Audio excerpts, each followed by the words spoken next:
Alright, Internet, and welcome to another Poru Drafts here on Community Matters Cast. Today we'll be continuing to draft Hour of Devastation. It's been an enjoyable format. Almost everybody I know has really enjoyed drafting it. Some even think this might be one of the better draft formats that we've ever had.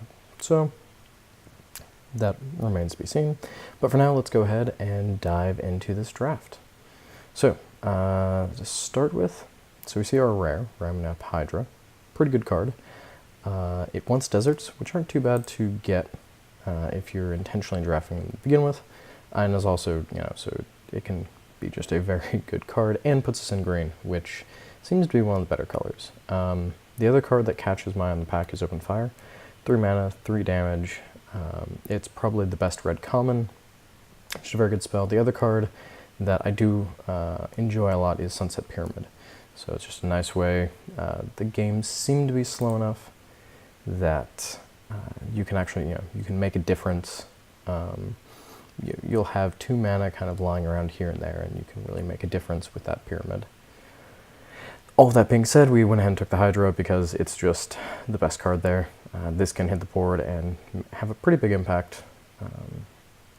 I think has a higher ceiling than the Open Fire does.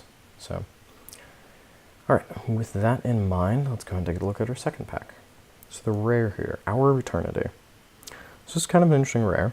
I'm partially tempted to take it, so I haven't gone to play with it, but I'm partially tempted to take it. If we end up in a blue-green deck, the ramp is pretty good for being able to cast that at a pretty high cost. Other cards in the pack I would consider taking. Vizier could be good.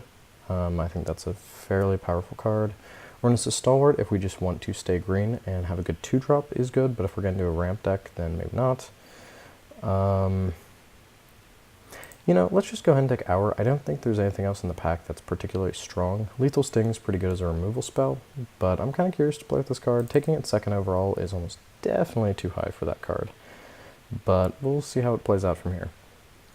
Okay, so now looking at this, we have a Fervent Paincaster, which isn't bad. I haven't really quite found the deck that this card wants to go in, but it is a good card. Magmaroth, if you're in the blue-red spells deck. I'm inclined right now to go ahead and take Desert of the Mindful. It one blue card, which we'd want, and it is a desert for the Hydras. And the deserts seem to be going pretty quickly. Other cards I'm interested in looking at here, Gilded Celadon is good. Certainly if you have deserts in your deck, this card gets even better. The Naga's okay, but like a lot of people, I think it's dropped in value as, if you're in green-white, you probably don't, you're going to be looking at other cards in the 3-drop slot. Really, the 3-drops are just it's not hard to get good 3-drop cards, really, in this format.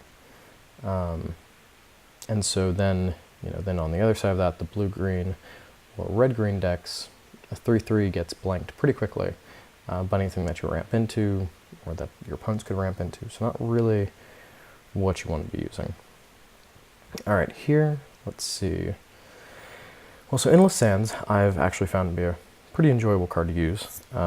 If you save your creatures from, 1, or if you can get to 2 removal spells, that then you get to bring your creatures back at some point, and they just kind of burn a card. That's a pretty good use of it. And it also is a desert, so when we sack it, that is a desert in the graveyard for the Hydra, so that's pretty good. Again, so we are noticing there's not a ton of green here. There is some blue, so the Senior Striker isn't bad, but let's go ahead and take Sands. I have found I really enjoy this card. Alright, so we are quickly running out of green cards. So green seems to be pretty well cut. Not too surprising, everybody I think has recognized that green is probably one of the better colors. So the Hydra, unfortunately, is maybe a little questionable. We did see a lot of good blue last pack, so blue is still open. Although without being in ramp, it makes Hour a little bit worse, I think. All of that being said, so Unsummon is a pretty good blue card, but if blue seems open, it might be possible that this wheels, although I'd be a little surprised. Power-wise, I think the Survivors is actually just the best card in the pack, but we're not in red or blue, or red or white, rather. And black's not very good, the white's not very good. This really isn't a great pack in general. I think it's kind of between the Manolith and the Unsummon. We're going to go ahead and just take the Unsummon. Unsummoned Desert, I'm pretty happy with playing. So for now, we'll go ahead and go with that. It's not a great start to the draft. But, alright, so we see Spellweaver Eternal is a pretty good. It is an aggressive blue, common though. So if we take this, that does set kind of the direction that our deck, well, it doesn't necessarily set it, but it suggests a direction that our deck wants to go. The pack in general also isn't great. Dune Diviner is a green that I'm not surprised to see past. I don't think anybody has found that card to be that great. Desert is good, but we haven't really seen a lot of good black cards coming by, so I don't know that we want to take that. I think we're just going to stay in blue here and go ahead and take the Spellweaver Eternal. Alright, so we have Appeal to Authority, but we're not a green-white deck, so I think this does drop a little bit in value. Feral Prowler is a card that I'm not unhappy to play. Certainly in the green-blue ramp decks, this is, I think, can be a nice card because it blocks pretty well with the 3 toughness, and when it dies, it draws you a card. So it replaces itself and gives you some minimal, some minor interaction on the board. Tragic Lesson, not really where I think we want to be yet. And we don't have any red cards, so I think we're just going to go ahead and take the Prowler here. Again, not a great pack, but hopefully it gets a little bit better. Alright, here, I think we'll go ahead and take Countervailing Winds. So, Oketra's Last Mercy, I haven't found to be that great. Well, I haven't actually played with it, in all honesty. The other white cards, this you only play if you're a Mummies deck. This, I saw a very interesting try to kind of control shell that tried to use this card. It does block pretty well with the 4 toughness, but we're very much not white, so I don't think we're going to pick this up here. We'll go ahead and take the Countervailing Winds. This is a pretty good late game, can certainly just act as just a hard counter if you have enough in the graveyard. Ooh, so this is interesting. So I think we're very happy to take Wall of Forgotten Pharaohs here. Neither of the blue cards are that great, although, maybe we take Seer and try and turn into a weird mill deck, but the Wall, again, like I was just saying with the God Pharaoh's Faithful, that the 4 toughness actually does block pretty well, and we already have 2 deserts that I think we're going to be playing either way. So having the Wall and just being able to ping every time, you play this on turn 2, by the time you get to turn 5 or 6, you've gotten to ping them for 3, 4 damage if they hadn't removed this. That does make a difference. So we don't have any desert sacking abilities. So Dunes I don't think is great here. There's not really other good cards here. On the off chance that we maybe end up in red, I guess we'll take the Titan, but I'm not thrilled to be playing this card. Alright, so we do see a Kenra Eternal here. If you're, again, in a Mummies deck or a Zombies deck, this is pretty good. I don't think it's really what we want here. I think we might go ahead and take the Aven Reed Stalker. Again, keeps us in blue, does give us a flyer, which in this format can be a very relevant thing. Here, we'll go ahead and... It's either between the Kindled Fury or the Seer. We'll go ahead and take the Kindled Fury. The Seer I just don't think is that good, unless you're really in a dedicated kind of mill shell, but that's just not what we are. We'll take the Faithful here, because why not? Take the Full Art, and Without Weakness. Okay, so we are blue X, and oof, well, if we get rewarded, then maybe we still try and make green happen, because Hour of Promise is a great card, and if we're trying to do anything resembling a ramp, this is great. We already have 2 deserts. I'm sure we could get more, and this is just a really powerful card. So, and it ramps us into a range of mana where suddenly this becomes actually a pretty good card if you cast it. That being said, so there are no great blue cards in the pack, so that kind of takes out that. Oasis Ritualist is a very good card, and certainly if we see any of these pass by and we think we are going to do the ramp, this is definitely the card to take here. I'm going to go ahead and move the red cards out, because I don't think we're going to be playing those, and we'll go ahead and sort this just so we have a rough idea of what our deck's looking like. I think we'll go ahead and take Hour. Bitterbow's fine. I would say, yeah, it's probably between these two, but the Hour, I think, has the potential just to be ridiculous for our deck. Okay, well, I think if we're going to try and make the blue-green deck work, River Hopo is another great card to pick up here. Again, 2-drop, early interaction, has the flying, and late game can just take over the game with 5 mana for 2 life and a card. So this is an absolutely great card to grab here. So I think we're happy to take this. And it does mean I think that the Spellweaver is probably a questionable inclusion. Alright, Imaginary Threat's probably not going to play. Inferno Jet isn't bad, but I think, I think I would rather keep building, stay on color for now. I'm probably between either the Stalwart, the Manolith, probably between those two, maybe Aerial Guide actually. If we, for example, have the Hydra, suddenly, you can swing with the Guide and give flying to the Hydra. I think this is a pretty good card. We are definitely blue, and with the big, kind of bigger creatures that we'll ideally be having in a blue-green ramp deck, this is, I think, a very solid card for us to have. So we'll go ahead and take this. I think it's maybe a little high for this card, but I don't see anything else in the pack that I'm thrilled about having for our deck. Okay, so now we have Dreamstealer, which is a very good card, but we're very much not black. While I would think about splashing it, I think with the option to grab another desert. So again, we do have the Hour, so being able to get 3 deserts is important. And in general, just being able to cycle through your deck looking for better, if you draw this late game, you can cycle it, and that's just great. And it does, if we're going to be playing the Hydra, we want deserts in the deck anyways. So I think we're probably taking this here. Other cards in the pack we would look at taking. Again, Dreamstealer is almost worth considering just trying to splash it. It is, I think, that good. Can be that good. But for now, we'll go ahead and take Desert. Desert of the Mindful would be the other card that I would consider taking, but at this point, I think between the Hopo, the Hour of Promise, and the Hydra, it's worth forcing green a little bit. So we'll go ahead and take the Desert. Second Hopo. Oh yeah, man, we are doing it. The Wall and the Pyramid are both great. I highly doubt that either one's going to wheel, but I think the Hopo, 2 Hopos is, yeah, I'm happy to have that. So we're definitely grabbing that card and doing it. Another Desert, I think we're happy to have that in our deck. Cunning Survivor would be okay, but this is more for like the blue-black cycling deck. Cursed Horde for the zombie deck. Vizier of the True, I guess is okay. This is really, I think, kind of a finisher for probably a red-white Exert deck, but also not white.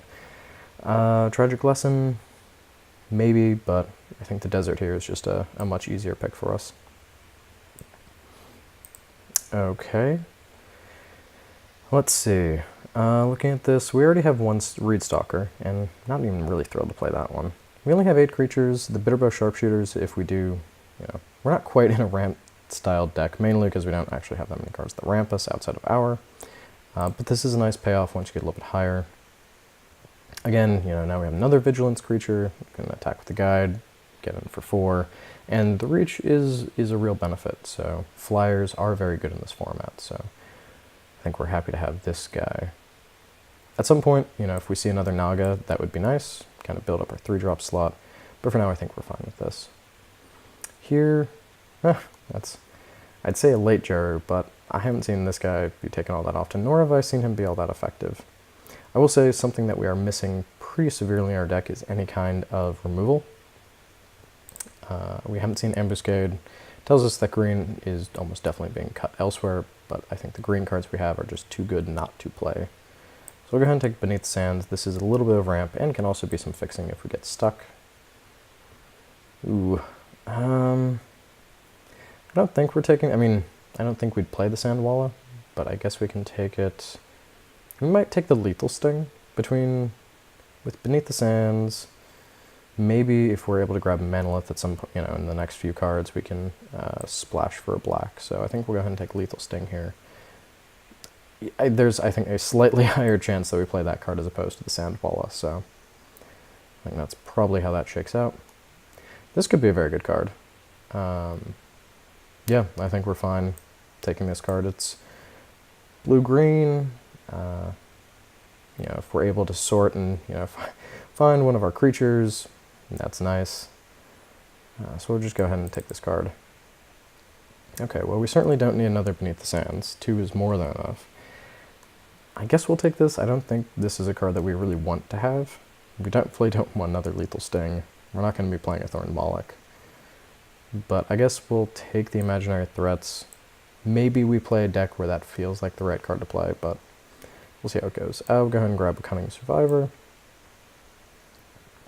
You know, I'm not unhappy to play Stripped Riverwinder in this deck. It's much more for the blue-black cycling deck, but I don't think it would be the worst for our deck. Oh, we got a Frilled Sandwalla anyways. Ooh, okay. So there are a lot of good cards here. I think we take Pull from Tomorrow. The Vitalist is good for ramp, but this is just a great card. You know, being able to use this late game, fill the hand back up is just going to be really powerful. I think Crocodile is pretty good, and I am tempted to take it. I mean, there is a lot of power in that. I mean, Crocodile is great. Stir the Sands is just can be an absolute bomb. And at some point, you know, if we see another Vitalist, we're definitely snapping that up. But I think for now, Pull from Tomorrow is just going to be a good card.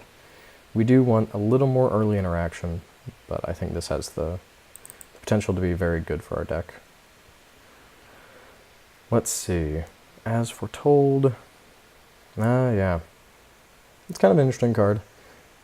Certainly not a card we're going to actually want to play, but it is an interesting card. I think here we're actually probably going to take Gift of Paradise. We do want to look at getting a few more creatures at some point, but this does give us a little bit of ramp, although we don't have a ton of huge targets yet. But a little bit of ramp, a little bit of life. So I think this is worth taking. The other card in the pack that I would consider taking would be the Hieroglyphic Illuminations. But for now, we'll go ahead and take the Gift. So, alright, so the Sandworm is really the kind of card that I'm looking to see. Trial of Zeal is very good, as is Combat Celebrant. So red is pretty open, at least to the 2 seats to our right, because both of these cards I would imagine would have been picked already. But the Sandworm is just kind of the card that we're looking to get. So we are, you know, I think moving towards being a decent ramp deck. So we'll go ahead and take the Sandworm here. Vizier at some point would also be a nice pickup. That might wheel, it might not, but for now, I think I'd much rather have kind of a nice high target like this to go for. Okay. Wow, Magma Spray. Maybe we really should have been red, but can't. Hindsight is 20/20, as they say. Cryptic Serpent, not really the card we want. Yeah. For a blue-red spells deck, that's a great payoff card, but not really what we want to use. I think we are probably going to cut the Eternal. That's not a card that really fits with what our deck's doing. So I'm tempted either the Defiant Greatmaw or the Bitterblade. I don't think there's really anything else that we're looking to play here. So a 2-drop is pretty good, but the Greatmaw is a very good card. You know, late game can come in and just be a 4/5 if you have a, you know, card you're willing to put the counters on. And I don't think we're really looking to be a super aggressive deck, so we'll go ahead and take the Greatmaw here. Okay, well, So the Cartouche is a very good card, and we do have Lethal Sting.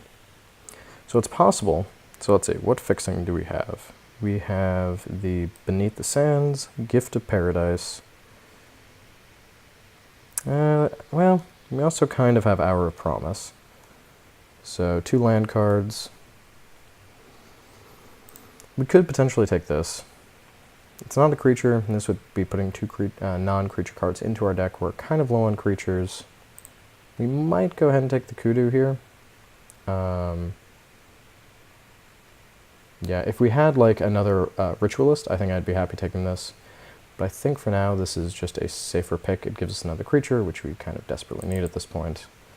So I think, not happy playing it, but we'll play it. Here, so let's see, we have the Companion, which wouldn't be a bad 2-drop. It would be more inclined to play that than the Eternal. The Quarry Hauler I think is actually what we'll probably take though. So it just gives us, you know, a nice 4-drop creature, gives us a little bit of beef on the board, and fills in another creature slot for us. Aside from that, Rags to Riches can be a very good card. but getting the double black is a challenge. We don't need another Gift of Paradise, so we'll go ahead and take the Quarry Hauler. Let's see, I think we'll take the Winds of Rebuke here. It's a little touch and go, having to shuffle 2 cards off to the yard. It feels pretty bad, but it gives us more early interaction, which I think we need. So we don't want Compelling Argument, neither of the red cards appeal to us, and the Ancient Crab is, I mean, we're already, I think, decent at 3 drops, so I think we'll go ahead and take the Winds here. And this, wow, True Heart Twins, yeah. Red probably should have been our other color, although kind of the red cards I've seen haven't really been the red cards you would look for a blue-red spells deck, so I can't say I know 100% what the right play would have been. We'll go ahead and take the Spidery Grasp here. I do like it, gives us reach. You can untap something and try and eat something, so it's not a bad trick. Take the green card there. We'll just go ahead and take As Foretold. It might be worth a half tick. I doubt it, but it might be. Other than that, Haze of Pollen, I don't think we take. I think we're just happy taking the the silly As Foretold. Right, Haze of Pollen we put in our deck. Maybe it buys us the time that we need, the extra turn we need to avoid dying. Maybe it does, maybe it doesn't. Maybe we're able to cycle it later. Actually, as pointed out on a recent episode of Limited Resources, cycling, while it can be great, does run the risk of actually causing you to flood more often, because while you do have a spell that you're able, if you don't need it, you can cycle it, which is great. But the problem is you're then continuing to dig through your deck, and if you're casting away one spell, you're likely, not likely, but now you're thinning out the number of spells in your deck and not thinning out the number of lands in your deck. So it's not always a great choice. We'll just grab another cheetah in case we feel like we need more creatures. 13 creatures is a little low, but I think I'm okay playing that. We'll go ahead and take the swamp here. All right. So, kind of an interesting deck that we have here. I will say Winds and countervailing Winds actually is not a bad combination. You cast Winds, it puts that and 2 other cards in the yard, so then you already have 3 cards in the graveyard, and so now countervailing Winds on the next turn, if you've used the Winds of Rebuke, countervailing Winds then, early game is actually just a hard counter at that point, almost certainly. The creatures we do have, the Riverwinder would be great once it hits the field. If we're able to hit, for example, the Riverwinder or the Sandworm off Believe, oh, that's awesome. Reason is nice, can scry and help sort a little bit more. The Hydra, I think, can be really good. Bitterbow is a fine creature. I think this is a pretty alright deck. Ideally, this is a card like late game. We just rip this off the top. And we have, probably, so yeah, 2 lands from here, probably another few. You can get 2 more mana from the gift. Probably, I think for us, it's not unreasonable that we should be able to cast this at 7 mana every time we do cast it. 7 mana, or maybe, especially if we rip it off late game, 9 mana, 12 power, that's pretty solid at that point. Pull is going to be great again for those late game situations. Aerial Guide, just imagine being able to attack in, I've run into situations where people are able to actually block the Sandworm, and so just being able to get him in the air with the Aerial Guide, I think, can be a lot of fun. The Hopos, if we have those on, can also take over the game late. And if it's going late, we can still be pinging with the wall the whole time. So I think this has the potential to be a pretty good deck. We are at a very cool 23 playables already without the 4 lands. So I think this is probably going to be our deck. Just taking a look at the cards we have up here. Cunning Survivor, we're not really going to be cycling or discarding all that often. We will be casting spells, but we're not really looking to be aggressive, so I don't think we play the Eternal. The Sandwalla is more for a very aggressive deck, I think. Manglehorn, doubtful we'll ever play it. And Cheetah, also a little doubtful that we'd play it. We are trying to get to kind of our big threats down here. So actually having the higher toughness on, that even if this comes in, it'll still be a 2-3. Same for the kudu, would be a 2-3. So having a little bit higher toughness, I think, makes a difference for our creatures. So with all of that being said, let's go ahead and sort by color real quick. So we have 8, 11, a little more, we have, let's see, only one double green, a double blue, triple blue. We want to make sure that we can play the Unsummoned Winds, I think, early. So I think we'll probably play, so we have Endless Sands as our 17th land. So I think actually we'll go 8-8-1 with the one being Endless Sands. Let's see if Magic Online agrees with us. If they do in fact. So I think that is our deck. So with that concludes our draft portion of the Poru Drafts, Hour of Devastation, and I will see you all back for round 1.